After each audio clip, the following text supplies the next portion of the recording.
Paranormal Dimensions is a regular feature on Mondays on the Paranormal UK radio network. Welcome to the world of your own terrifying imagination. Since the beginning of time, people have argued about the existence of ghosts.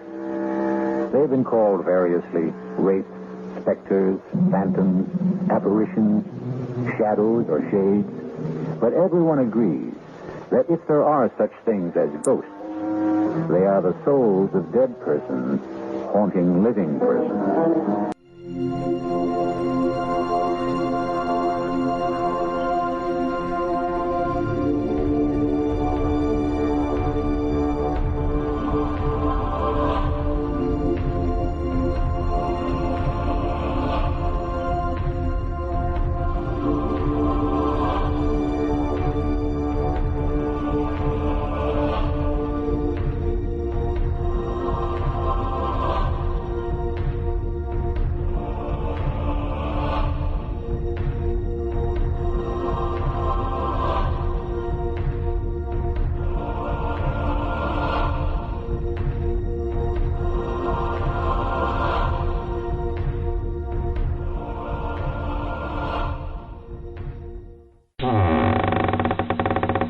Hello, this is Philip Kinsella, and you're listening to the Paranormal UK radio network, the UK's biggest paranormal network, and this is Paranormal Dimensions with David Young.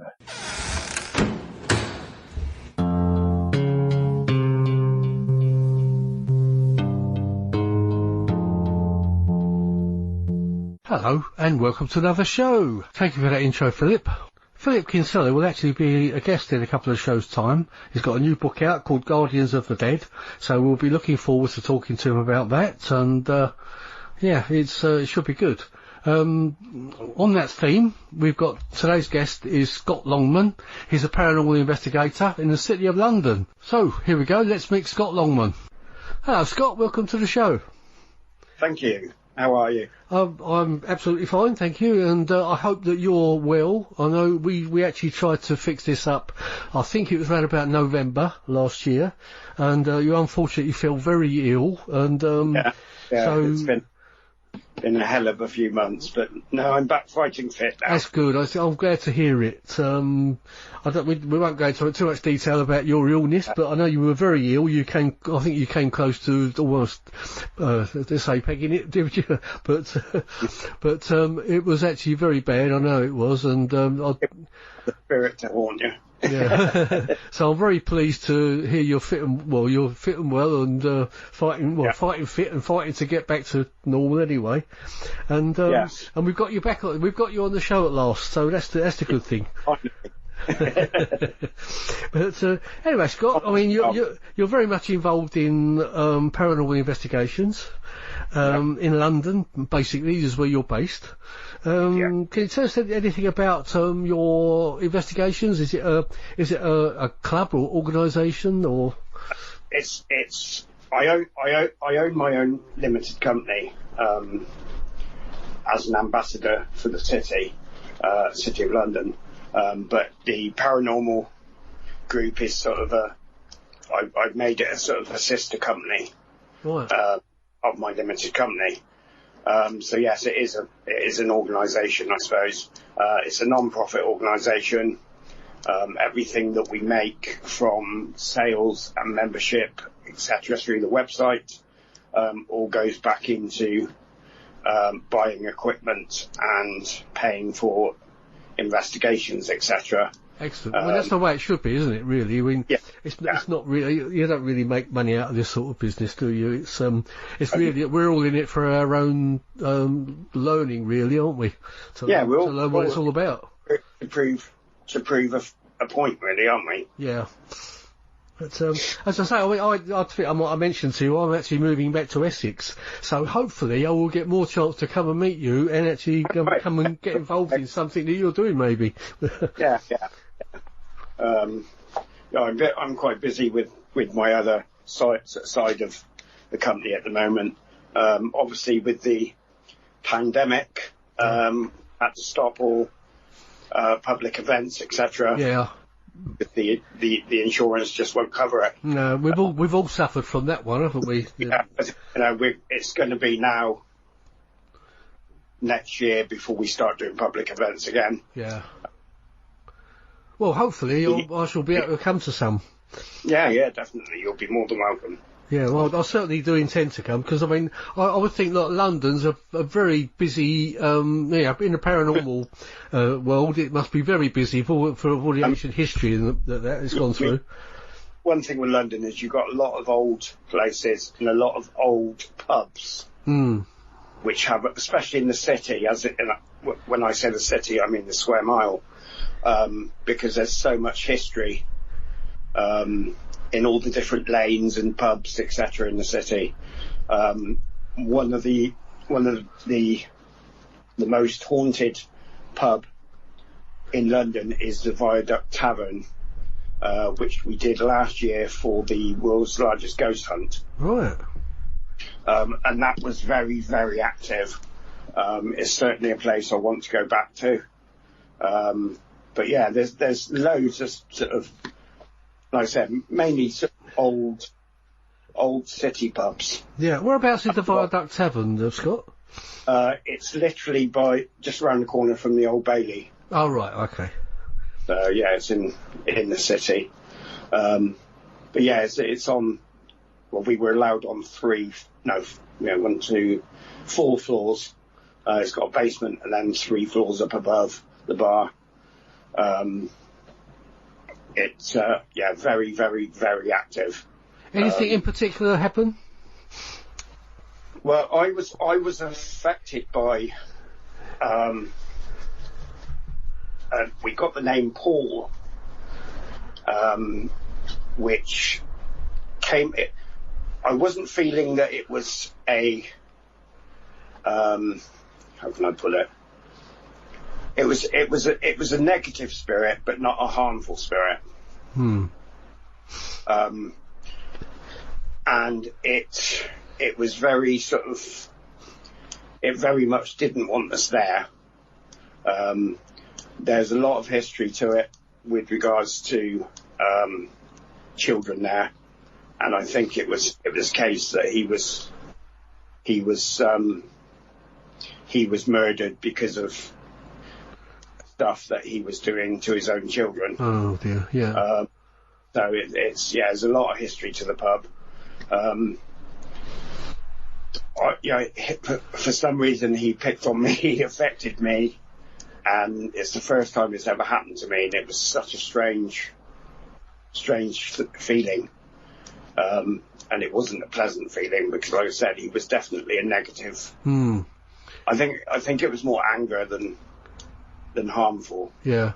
I suppose he picked on you because you were running the show, was it? Well, probably, yeah. But the thing is, with the Viaduct Tavern, because it's actually connected, a lot of the tunnels that you can access, or used to be able to access, from the Viaduct Tavern is connected to the old prison cells of the Old Bailey. Right. So obviously there was a lot of sort of activity, suicides, etc., in the prisons, etc., from the Old Bailey. So yeah, there's a hell of a lot of different history to the place. Probably one of the most active places I've ever done. Really? Wow, that sounds good. So yeah, it's definitely a place that I want to go back to. So are you actually psychic yourself, or? I'm an empath medium. So, I can sense spirits. I can pick up on. I can't really communicate with them as such. Not like a psychic medium, but it's picking up on senses of spirits and whether they're negative, positive, and I'm very sensitive to being affected by spirits. Yeah. So do you normally have a sort of a medium in the group? Normally, yeah, we do, yeah. We had one with us when we done the Viaduct Tavern. We did a Ouija board, and again, it's sort of one of the spirits sort of tried to communicate with myself. Why, I don't know. I, as far as I know, do not have any personal connection to anything or anyone that, you know, was killed or whatever happened there. But for some reason, my name did come up through the Ouija board, and also one of my female members of the team. Her name was brought up, and actually one of her relations that had passed away a few years ago came through on it. Right. So yeah, it was very active in all aspects. Yeah, you say, you say, well, you know, to your knowledge, you may well have had some sort of ancestry connection there. Well, yeah, I may well have done this. It's something that, you know, I definitely need to look into. But it's just, you know, there's got to be some sort of connection there, being A, that I was affected by this negative male spirit. Yeah. B, my name came up on the Ouija board. Yeah. What's your feelings on Ouija boards in general? Because some people like them and some people think you should never touch them.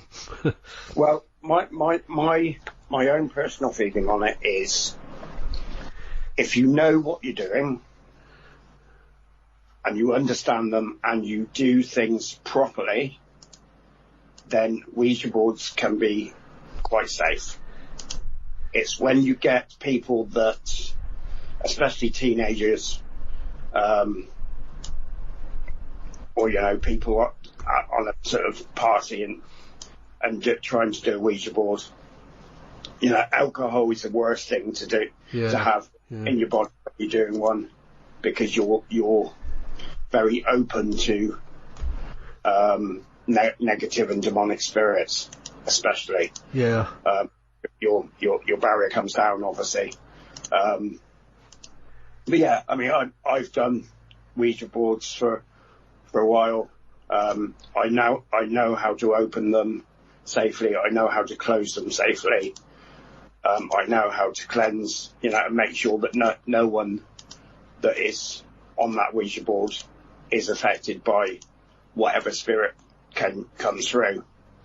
So yeah, it's all about knowing what you're doing, taking the right steps to protect yourself and the team, and making sure that you properly close the board after the Ouija board session, or if something sort of bad starts to happen through the Ouija board, then you need to close, you know, you need to know how to close it. Yeah, sure. Yeah. So that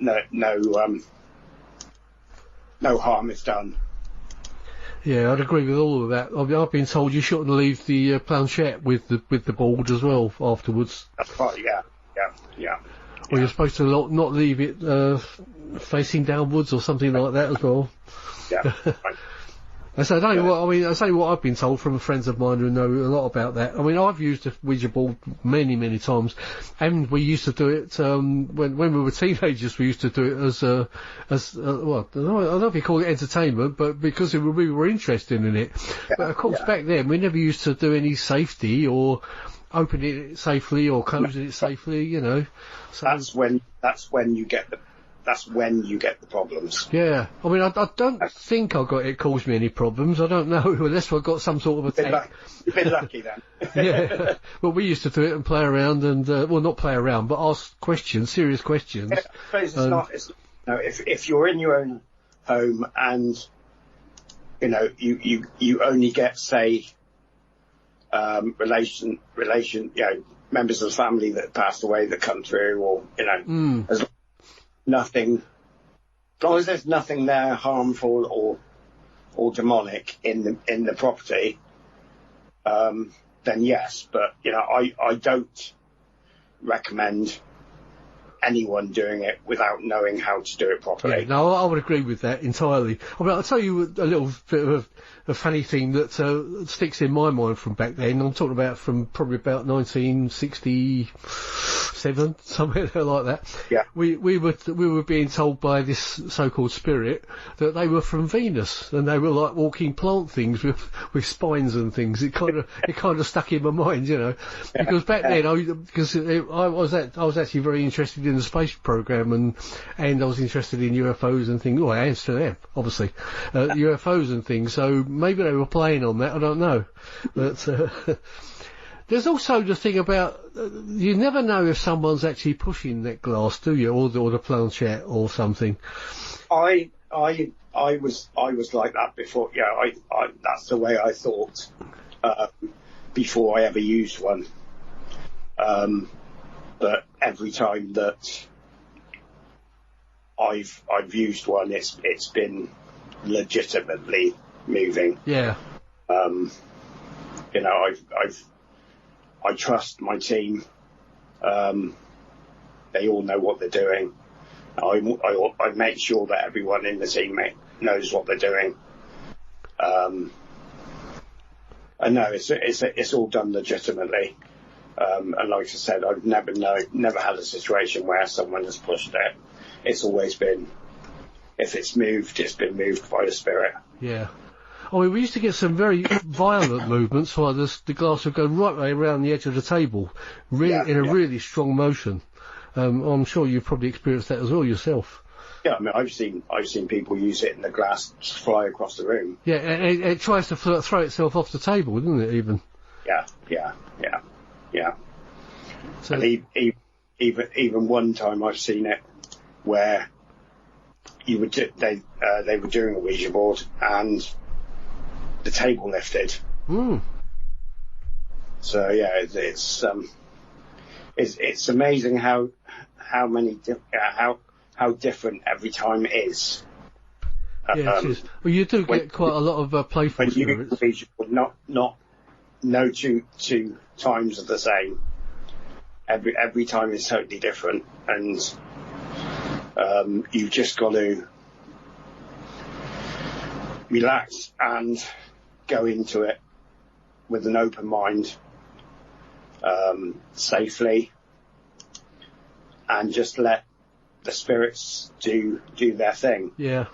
And if you communicate with the spirits, whether it's negative or not, if you communicate with the spirits and respect them, then you do tend to get that respect back. Yeah. And that's what I'm very, very strict on with my team, is that at all times, total respect must be paid. Sure, yeah.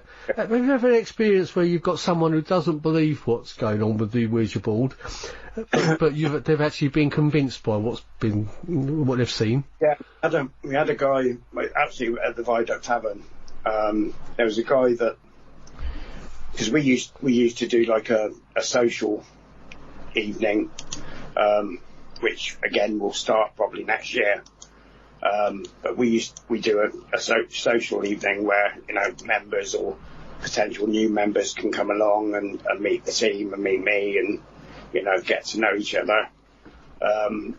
And there was this one guy that came along and he was totally sort of, his thoughts were very much scientific. And everything you sort of said to him, you know, he tended to try and have an answer for scientifically. Yeah. Yeah, I know the type you mean. So he came along to this social evening, and as I say, he was going on and on and on about it with all these sort of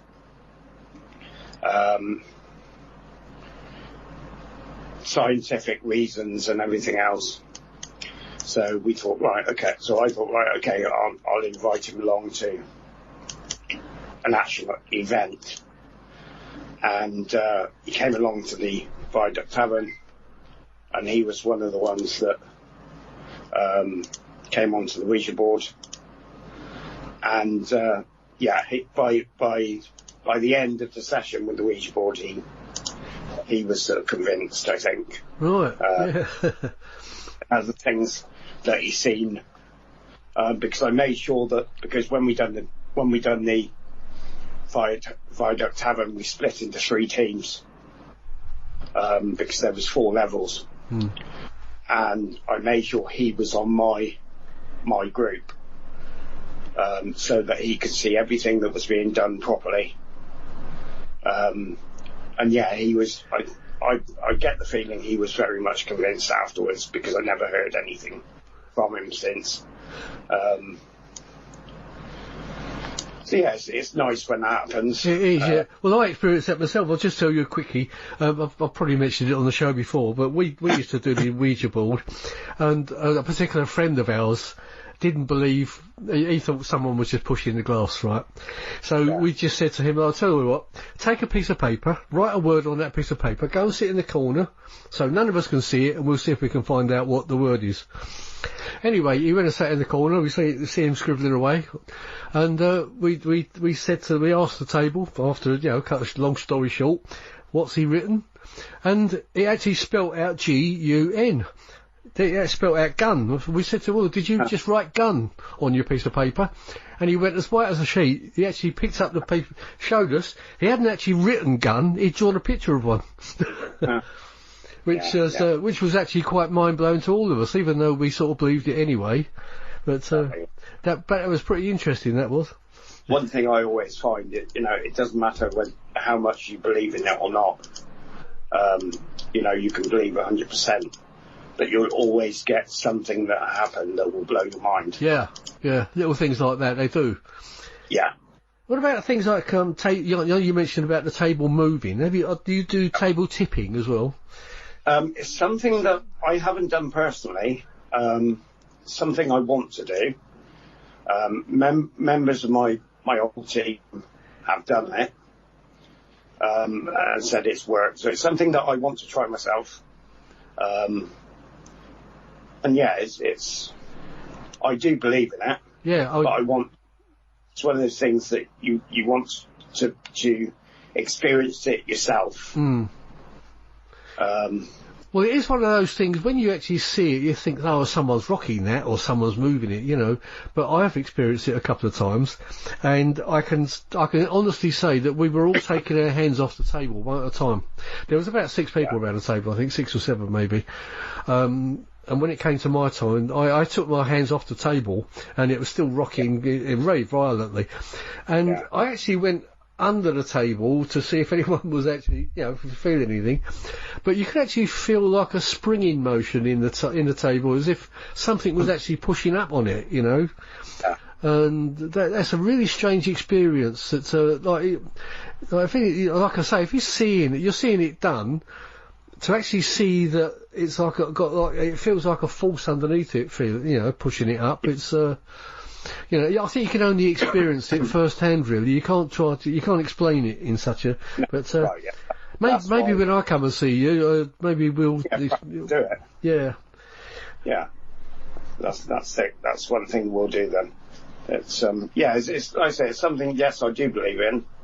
But I just want to experience it myself. Yeah, it is something you need to experience. I didn't. I thought, oh, someone's rocking it. That was my feelings that when we were doing it. But after a few goes at it, I was actually convinced that something is going on here. Yeah.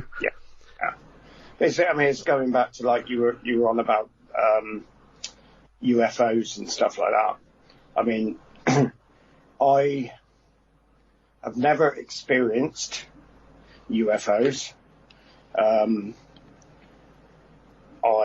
It's not something that I'm sort of heavily into, but it's a case of until you experience it, you question it. Indeed, yeah. There's so many different aspects to the paranormal.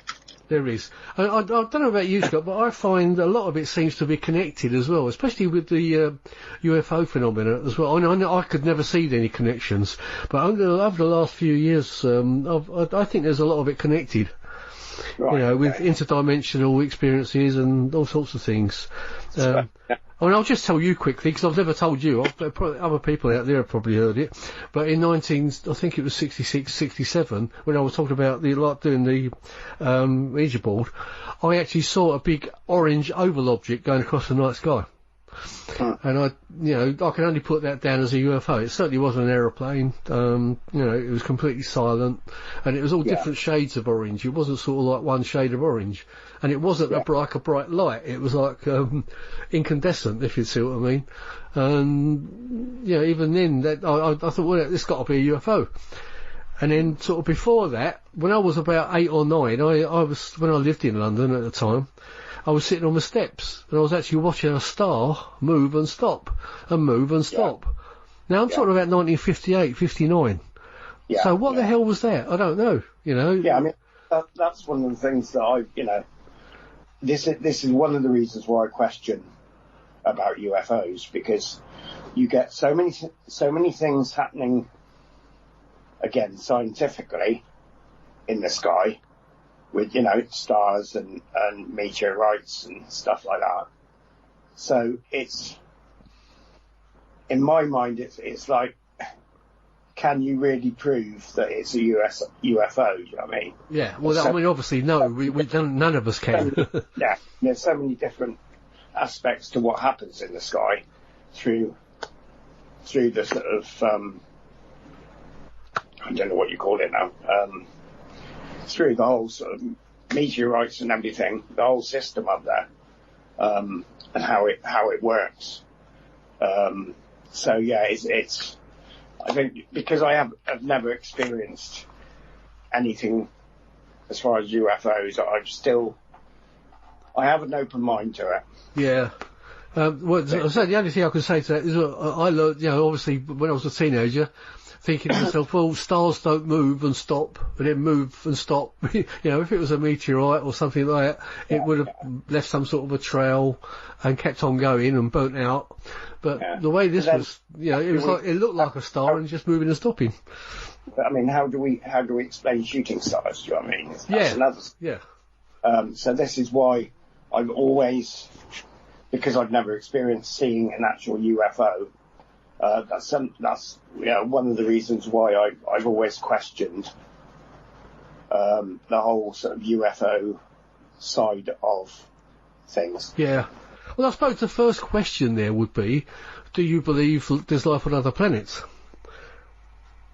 I do, yes. But is it of a... I'm trying to find the right words now. Is it of a sort of, not a human structure, but a living being? Yeah, like with intelligent being, you mean? Intelligent living being, yeah. Yeah, I mean, the way I see it, there's so many planets out there. There was billions of planets out there there were stars. That a certain percentage of them are going to have life on the planets, and there's going to be a certain percentage of those that are going to be maybe millions of years more advanced than we are. And the way I see it, there's no reason why they can't be sort of visiting and flying around the universe. That's kind of just the way I see it. How about things like interdimensional? Do you think like the spirit world is kind of another dimension that we eventually go to? I think it all depends on the situation. I think with the paranormal, it all depends on what the situation is with regards to the person dying, or there's so many spirits that don't move on to the other side. Yes, there is. I believe there is another world where spirits move on to. But yeah, there's so much different aspects to it. You know, you've got spirits that have unfinished business on this planet. So until they finish their unfinished business, whether it's through connecting with a loved one or whatever the situation is, once they've done that, then yes, they move on to the light.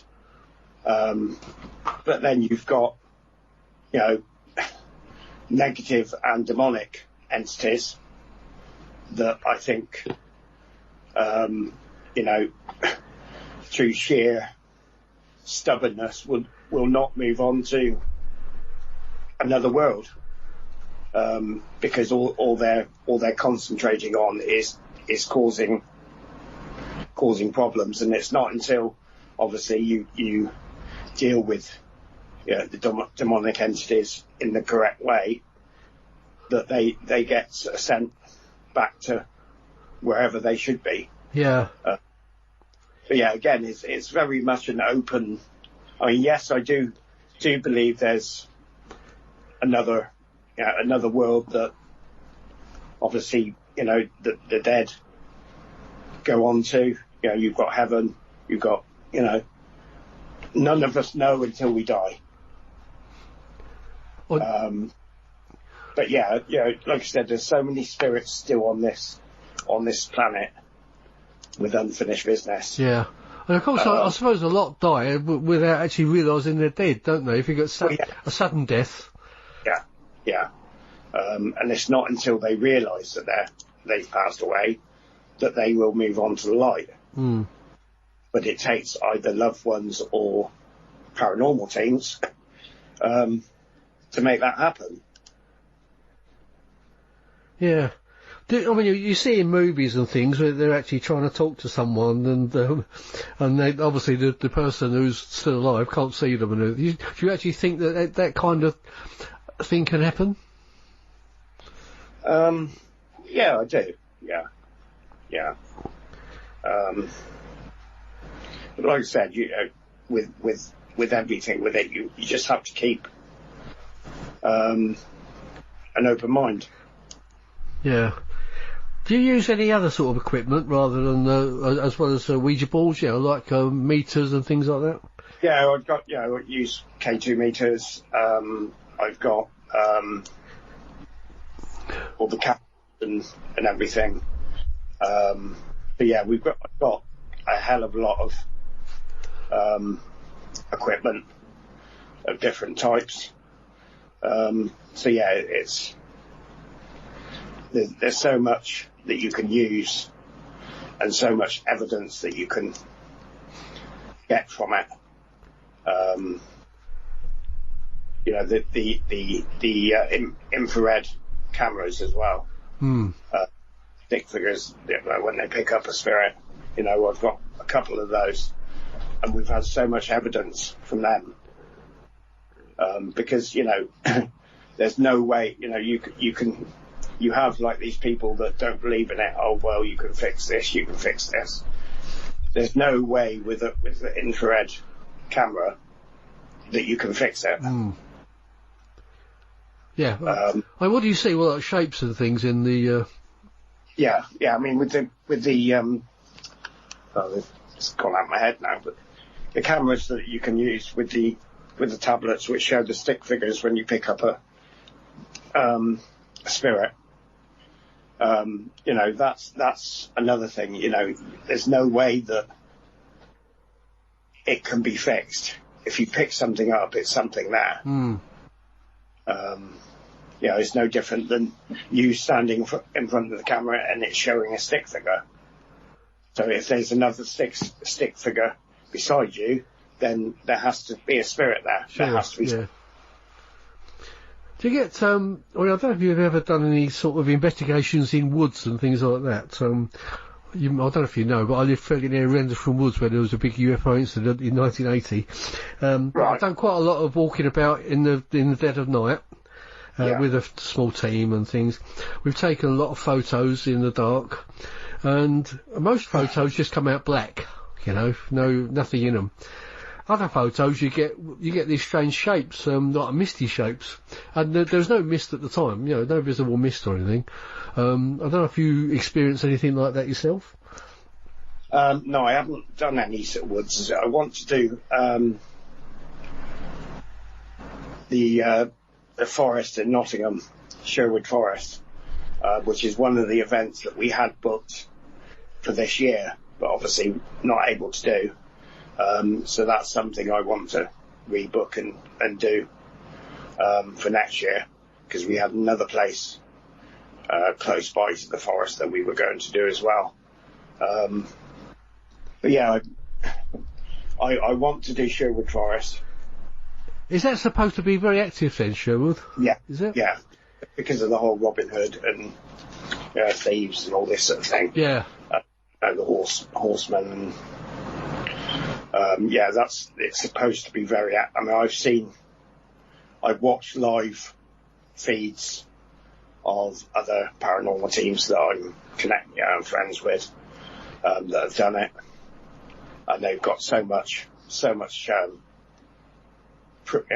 proof of stuff there through different, not just one device, but so many different devices. So yeah, it's certainly somewhere that I'm looking forward to. Yeah. To invest. I mean, experiences we've had in Rendlesham, on the K2 meetup, for instance, the light has gone right round to red and then gone off again, and we're in the middle of the forest, so something's obviously kicked that off. And we've also had torches going on. Once someone else's torch will go on, and while someone else's torch will go off, and they'll just switch from one to the other. We've had sort of several experiences like that. But I went on an investigation in Carlisle last year with the a Scottish group, and there were torches going on and off there. Like the mag lights. They'd set up mag lights in different parts of this castle. And I don't know if you do anything like that, but that was quite an experience. And mag lights, whether they've been turned on and off. That's quite a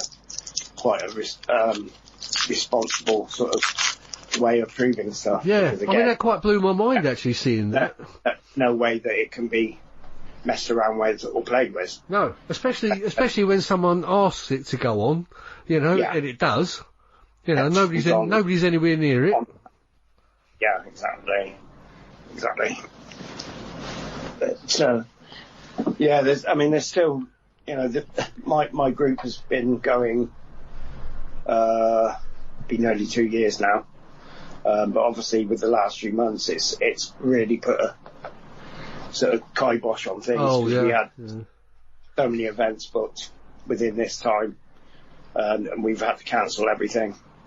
But like I said, I want to be back up and running with public events at the beginning of next year. But we just got to wait and see what happens. Yeah. But, there's still a lot that I want to experience in the paranormal world. I've had experiences all my life of the paranormal, personally, and you will never experience everything. Yeah. You will never be able to explain everything that happens. Well, tell us a few of your. What's your earliest experience that you can remember, Scott? Well, where I used to live and went to primary school, it was the walk down to the primary school was through a graveyard, and halfway down, as you're going towards the school from the church, halfway down on the right hand side, there's a little pathway and little gate, and in this place is like a little like a hexagonal, I suppose you'd call it like a summer house type building. A gazebo, but there's another word, I think. But yeah, I mean it was an old structure. Yeah. But yeah, several times walking home, especially in the winter when it was darker, I would see a white lady through the window. Ooh. And a couple of times I've sort of walked up to the actual building and there's nothing in there, but this white lady keeps appearing. So yeah, that was my first ever paranormal experience, really. I think I was about 10 years old. Right. So that was, so what about a bit later? Any more, just sort of personal family members, contacting me. I did 3 years before I moved to London. The last 3 years that I lived in Somerset, I worked for a friend of mine in the funeral business. So as you can imagine, you experience a lot. And the worst thing for me in the 3 years that I was working for him, I actually had to pick up my best mate, who was hit by a car with 4 people in them. Oh dear. Hit him at 90 miles an hour and dragged him 200 yards up the road. Oh my God.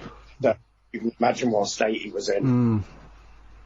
Yeah, he had no hope of living. But I was asked by the family to do the whole funeral and prepare the body and everything else for them, because they known me for years and they trusted me. And since then, I've just had constant contact with Rob. Yes, he's at peace, but it comes across from him that he will never forget what I did for his family. And he realises how hard that was for me to do. Sure, it must have been absolutely, really tough. Even now that he's, a spirit, we've just built up this constant connection.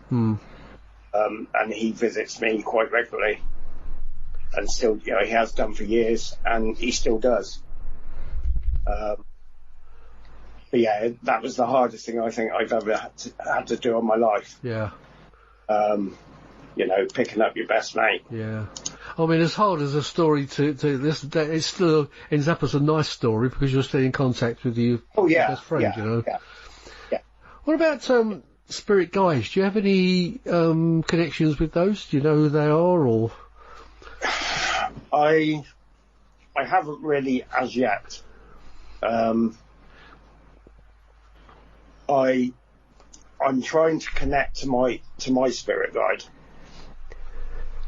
So I said the last few months have been hopeless because of the whole situation, but it's just something that I haven't yet, because of everything that's been going on the last near enough a year, had the chance. But it's something that now things are getting back to normal, my strength is back up, I want to pursue, because I think it's important for everyone that is a medium in whatever sense. Sure. Have a spirit guide. Yeah. No, I was kind of wondering, because I know you had a bit of a close call last year, the last year or the earlier in the year. I was just wondering if you had some kind of guidance from the other side. You know what I'm saying? Without being too flippant about it, I was just trying to wonder if you had any senses of from the other side. I think yes. The answer to that is yes. And my strongest... I suppose, to be honest, he has become my spirit guide. And that's my best friend, who I buried, cremated, a few years ago. So I suppose, thinking about it, now you've mentioned it, I suppose he is probably the reason why I haven't really found another spirit guide as such. Because thinking about it now, he has been my spirit guide. Yeah, well, he may well be working alongside your real spirit guide anyway, may he is the one that has brought me out of, near-death experiences over the last few months. Yeah, sure. Have you? I don't suppose you actually did. You actually experience a near-death experience, or? Yes, you did. Yeah. Yes. Ah. Yeah. So you actually saw that thing, and the light and everything. It was very weird experience. Very, very weird experience. But did it make you? I mean, I've heard that it leaves you with a non-fear of death. I mean, my wife's had she's had an experience like that before I knew her, and she said it left her in such a warm feeling that she doesn't feel any fear of dying. Honest. Before I started working for my friend in the funeral business, I used to be so scared of dying. Well, I imagine it's everywhere. It's a natural feeling, isn't it? Especially as a teenager, I used to be so scared. Yeah. And I think the reason I was so scared is just not knowing what happens after. Do you know what I mean? Yeah, the fear of the unknown. Yeah. The unknown, and still we don't know. But when you work in the funeral business, and you see everything that you do see, that has totally changed me with regards to now I'm not afraid to die. Has it? All right. Yeah. It's not really been anything spiritual as such. It's just been my experiences through working in the funeral business, and I suppose through the paranormal as well. I suppose, but yeah, it's. Do you think everyone in the funeral business gets that feeling, or is it something sort of special for you? Think, to be honest, I think yes, because you're just surrounded by it, and I can't see how anyone in the funeral business is able to escape it, because it's just there. You feel so much, especially. I think the one time is, well, no, there's two certain times that I felt that there was intense spiritual energy on each occasion, and that was one when you're in the mortuary preparing a body and washing a body and doing all the hair and makeup and everything that you do. And the second time is when you're actually at the funeral. Because one thing I honestly believe is that the spirit of the person that you're doing the funeral of is always at that funeral, always there watching what's happening, and it's the last chance they get to really say goodbye. Yeah, and see all their friends and family together and everything. Yeah. Yeah. Like I said, I've got to say, when you do go to a funeral, you do get that sense, don't you, that person is there? Yeah. I know I have. Yeah. But yeah, it's all about, and like I said, when you're washing the bodies and prepare, you have that physical connection with it, with the person that you're looking after. Yeah. I mean, people sometimes ask me, what's the most rewarding job you've ever done? And to be honest, I would say when I was working for funeral directors. Because you're looking after the deceased person of a family, and because you're looking after that person in such a sort of sensitive way, and really doing and seeing stuff that even the family do not see or cannot do with their deceased. I've always felt a strong presence of spiritual energy Mm. And I'm sure that it's the person that you're looking after. Yeah, I think it takes a certain special type of person to actually do that type of job. Anyway, I really do. I don't think I could have ever done it. It's one of those jobs you can either do it or you can't. Mm. It's all right if you. I mean, it's not so bad if you're doing, say, just the bearing, funeral bearing. So basically carrying the coffin. Because you don't really see anything of the deceased person. Mm. All you see is a wooden box that you go in hearse to the funeral, and you're carrying it into either a crematorium or to a grave. So there's no sort of physical connection or contact with the deceased person. Whereas with myself, I was also doing I was on call 24 hours a day for picking up bodies. I was doing all the preparing, the washing, the makeup, the hair, and everything. I was actually finishing off building the coffins.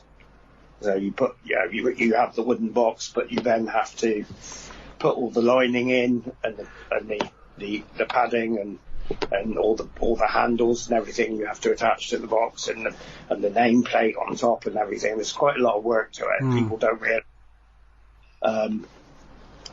But yes, it's certainly something that I said you can either do it or you can't. Yeah. I mean, you're also at the middle of you're at the middle of all the family sadness. You become a very important part to that family, don't you? At that point, that you're like an in-between man between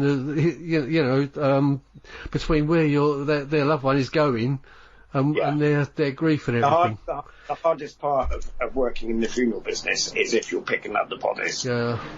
Some of the situations that I've done and experienced personally have not been nice. And you certainly have to have a strong stomach to deal with it.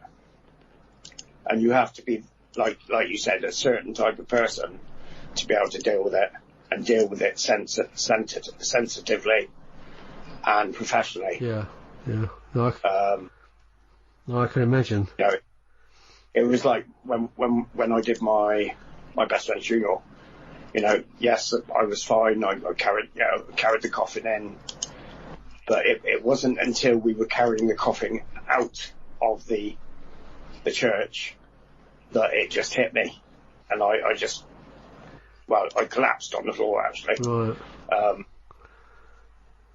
But yeah, it was just one of those things that it got to a point where I dealt with so much, looking after him and doing everything that I did because the family wanted me to. But when it's such a personal connection like that, there's only so much your body and mind can take. Absolutely, yeah. That was the breaking point for me. Yeah. But I know that Rob's up there looking after me. He saved me from a couple of situations in my early sort of mid-teenage years.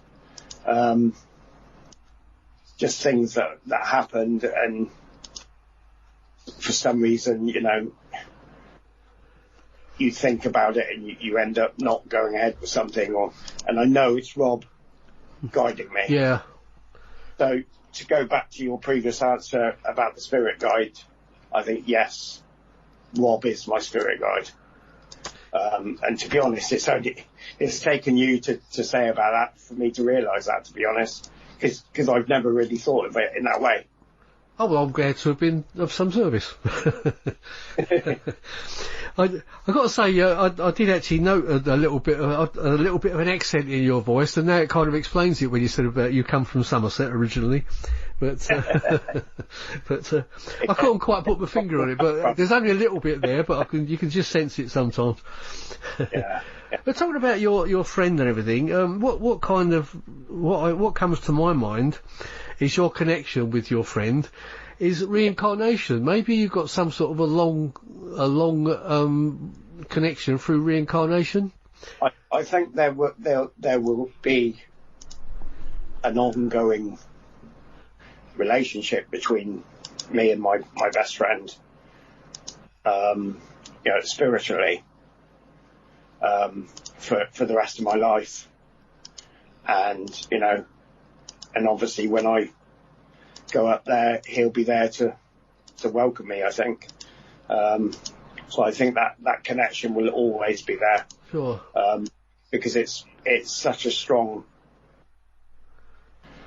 It's difficult to explain. If you knew, I'm not going to go into the personal details of it, but all I will say is that if you knew the stuff that me and Rob had gone through over a number of years, and the support that we've given each other, then it explains why we have such a strong connection still now. Yeah, no, I can understand that. And I think, you do get these experiences, and I think people do have this very spiritual connection. You do meet people in everyday life, don't you? You feel a sort of even if it's a stranger sometimes, you can feel a bond there. It's... And I do actually believe in reincarnation myself. I do think we do come back, and I don't know how many times I've been here, but we apparently we're all here to learn lessons and experience certain things. Yeah, definitely. Or maybe even in this small way, pass on messages to people that are listening to this show. Yeah, exactly. Yeah. Anyway, just in closing, Scott, your London Paranormal Group, what is it called? It's City of London Paranormal Group. City of London Paranormal Group. Have you got a website? Yes, we have. Yeah, it's www.cityoflondonparanormalgroup.org.uk. So there you go, for everyone out there. And what I will do on the Paranormal Dimensions page on Facebook. Sorry. We do a membership, which we originally did on a yearly subscription, but we've now changed it so it's a lifetime subscription. You get a lot of benefits from it, so please have a look at the website. We have some really good stuff on the website shop as well. Like I said, all money that we raise, whether it's through the shop, whether it's through membership, it all goes back into the paranormal group. So the more support that people can give us, the better. Sure. And do you put stories of what's happened on some of your investigations and things on the page?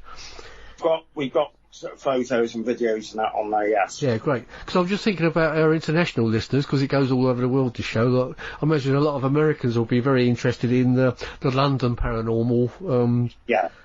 Well, I've got quite a few connections in America and in France and also in Australia with paranormal groups. And some of I know Daryl Marsden, who does, he's in the ghost hunting group, the big ghost hunting group in America. So yeah, it's going to be an exciting time in the future. Obviously at the moment we have to wait and see what happens with this. After 2020 is a complete write-off, isn't it? Exactly. I'm not expecting to do anything, especially public events wise, until 2021. Even then, we just got to wait and see what happens with the whole pandemic. But I'm not willing to put people at risk and do events now and not be covered by insurance, etc. Sure, yeah. We have a professional group. I like to run things professionally in every aspect. Yes, you get other groups slagging you off and all this sort of thing, but it's something that to be honest, I've never understood. Yeah, you do seem to get a lot of backbiting, don't you, in the paranormal world? I don't know why. Thing I just want to say on the closing is, please, paranormal groups, I'm asking you from the heart. Instead of fighting against each other, let's work together. Because at the end of the day, we're all trying to do the same thing and achieve the same goal. So let's just work together and not against each other. Yeah.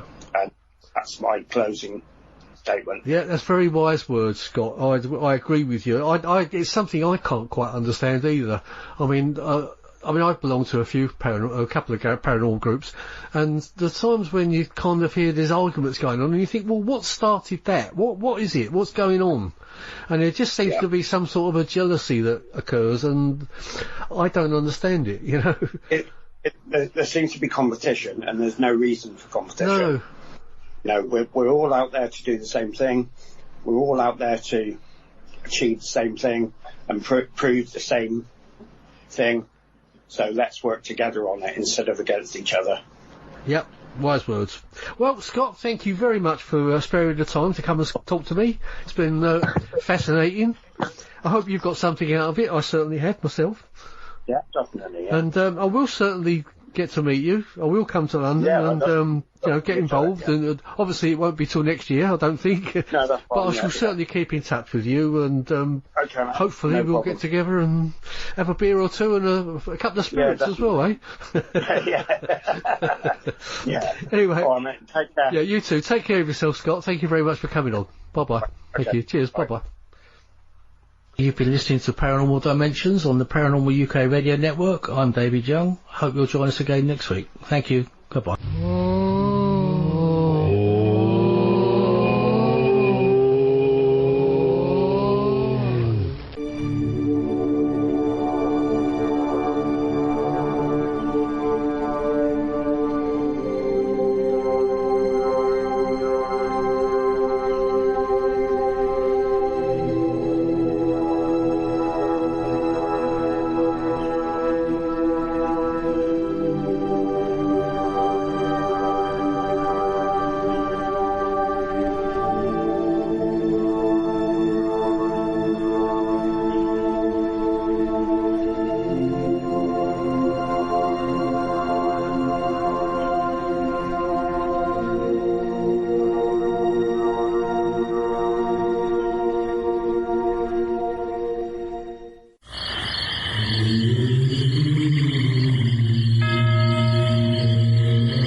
Paranormal Dimensions is a regular feature on Mondays on the Paranormal UK Radio Network.